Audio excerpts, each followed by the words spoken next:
Hello, this is part 2 of algebraic expressions where we need to convert an expression into word phrases. Okay, now in part 1 we saw some very simple examples of converting algebraic expressions into words or understanding them in plain and simple language. For example, we have an expression like x plus 5. It means 5 more than x, right? Or x plus 5, simple words, right? Or a number increased by 5. So x is a variable here, and as you know, expressions will always have a variable, and what they don't have is a equal to sign. So two things to remember is one, an algebraic expression will always have a variable. Without that, it is not an algebraic expression. For example, if I write 5 plus 2, it is not an algebraic expression. It is an expression, arithmetic expression, okay? But if I replace 2 with x, a variable, then it is an algebraic expression. Variable is something which can take any number, right? So x is open to any number. It could be 1, 2, 3, 4, 0, 10, minus whatever, right? Now, that's how we get an expression. Second, we cannot have equal to sign. As soon as we put an equal to sign there, it becomes an algebraic equation. So we are trying to distinguish between algebraic equation and expression, correct? Now,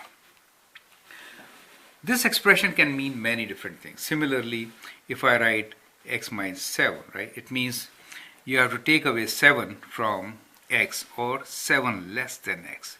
Many times I've seen this mistake. If you ask for 7 less than x, or 7 less than a number, then the student will write 7 minus x, which is wrong. 7 less than a number, so the number comes first and you have to take away 7 from that number. That's how you have to read it, right? And then we also talked about x divided by some number, let's say 2. So you could call this as half of a number, right? You can say quotient of a number to 2, right? So quotient is like when you divide something by something, you get a quotient.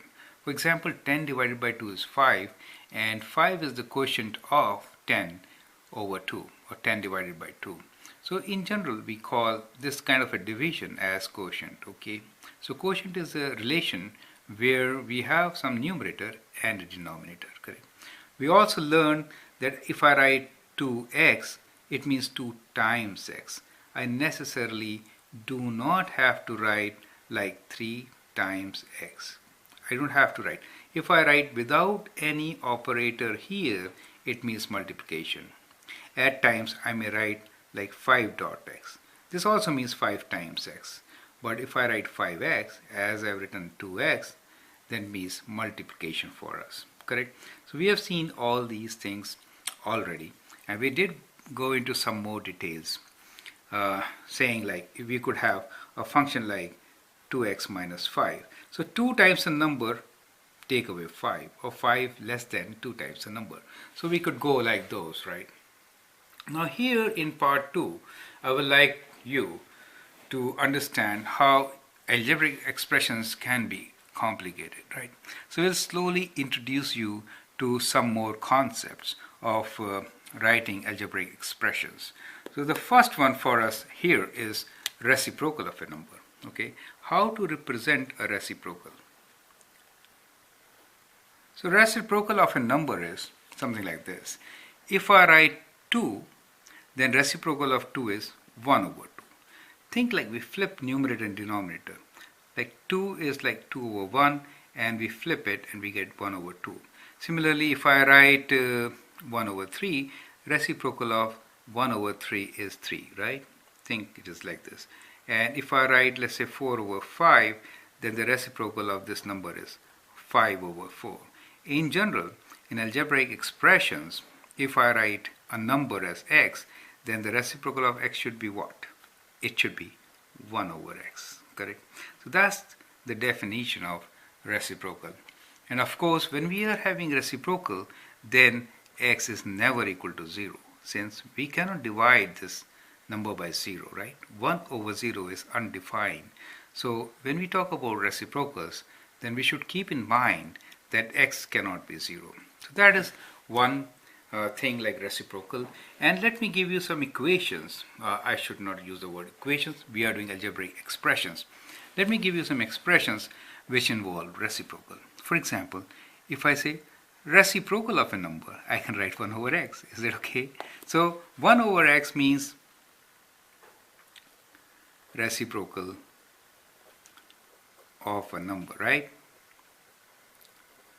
Now if I write, let us say, now you translate this. If I write x plus 1 over x, it means what? So what we are doing, this is a number and this is the reciprocal, and we are adding them up. So this is sum of number and its reciprocal. Sum of number and its reciprocal. So like this we use reciprocal of a number. Similarly, you can try thinking about, writing in words this x square plus 1 over x square, correct? So that becomes sum of square of a number and reciprocal of its square. So like this we can use reciprocal, right? Another term which we will be using many times is consecutive numbers.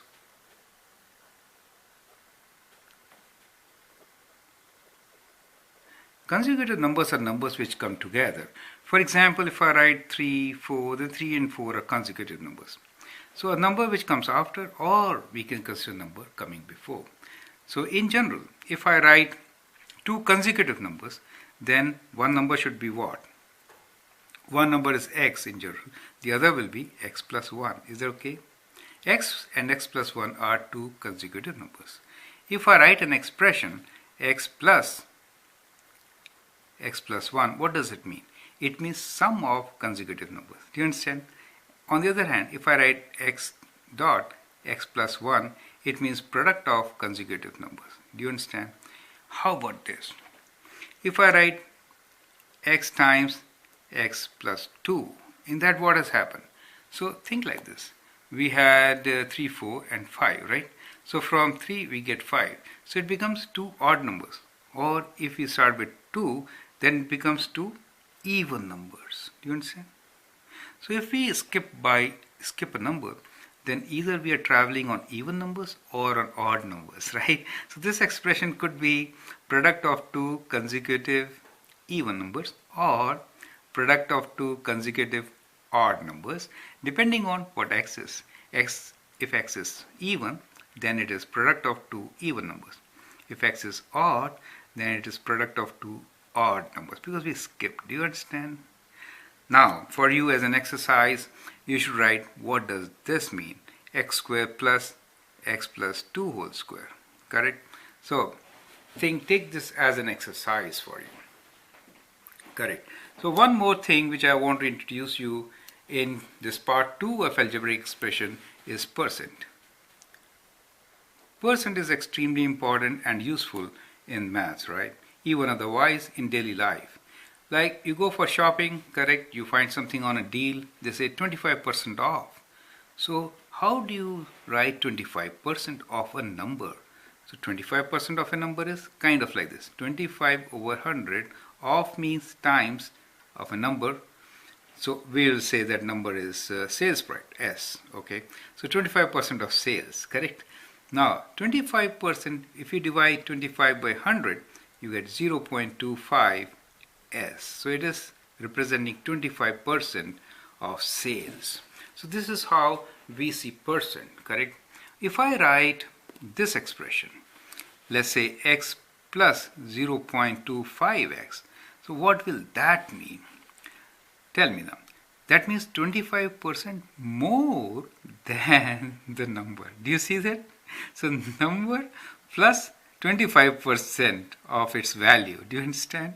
This is number plus 25% of its value. Do you understand? It's something it appreciates. Let's say you have gold with you, right? And its value appreciates. So we say it appreciates by 25% over a period of 5 years.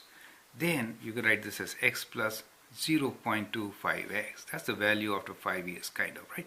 So these are the ways we can use percent, right? Very interesting. Now, let me take you down to more examples, and here we can also think about discount, right? Because this is like kind of a discount. So value after discount can be written as what? Let's say the original value is, let's say original value is price is P, right? And then we say 25% off. Let me take 30% off. So 30% will be 0.3. You may or may not write that 0, right? 0.3x, right? Because I use P for the variable, it will be P here, okay? So P minus 0.35 P, right? Because I use a variable P. As I told you earlier, normally when we define variables, they are lowercase alphabets. But some variables we can define as capital. For example, amount A, temperature, capital T. T small stands for time normally for us.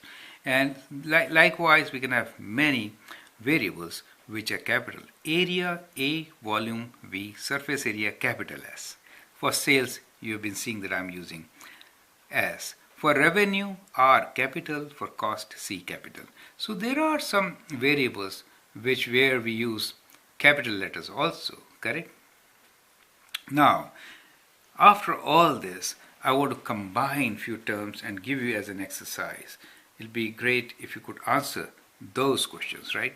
If I write A dot B over A plus B, tell me, what does this mean to you? A dot B over A plus B. Now, A dot B definitely means product of two numbers, and A plus B is sum of two numbers. So when I write like this, it is a quotient of product and sum of two numbers. Does it make sense to you? Quotient of product and sum of two numbers, correct? That's a huge example. And then we can have A plus B times A square minus B square. So this is a product of sum and their difference squares. This is difference of their squares, right? And this is their sum. And in between is a product. So we can have product of product of sum and difference of squares, correct? This is how we are going to write this, right? If I write a simple thing like 2 times A plus B, it means what? Twice the sum of two numbers. Do you understand? If I write minus 5, it becomes twice the sum of two numbers, take away 5. Or I can say 5 less than twice the sum of two numbers. 5 less than twice the sum of two numbers. So it's kind of very critical to read it properly. So that's why I'm going with some examples which I thought are very important to put here. Okay? So likewise, we can do many examples of writing expressions. Some expressions you have seen, for example, if you write A square plus B square, it means sum of squares, correct? So if I write this over 2, half of sum of squares, do you understand? If I write minus 5, take away 5 from half of sum of squares. So this is how the language builds up. So math, the algebraic expression, is all about expressing in numbers, which has meaningful words in your ears, and we therefore call them phrases. Do you understand?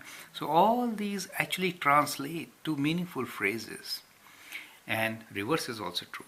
When we have a word problem, then we are basically giving you phrases, and you have to write them in these variables, numbers and operators, connecting them, correct?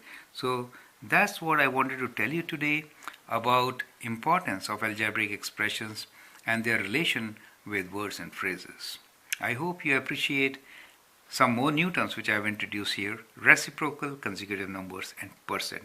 That should go a long way to help you understand algebra and be masters at it.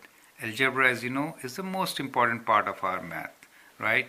Keep it up, go through the video again if there are any difficulties, or if there are unanswered questions or some doubts or something which you want to know more about.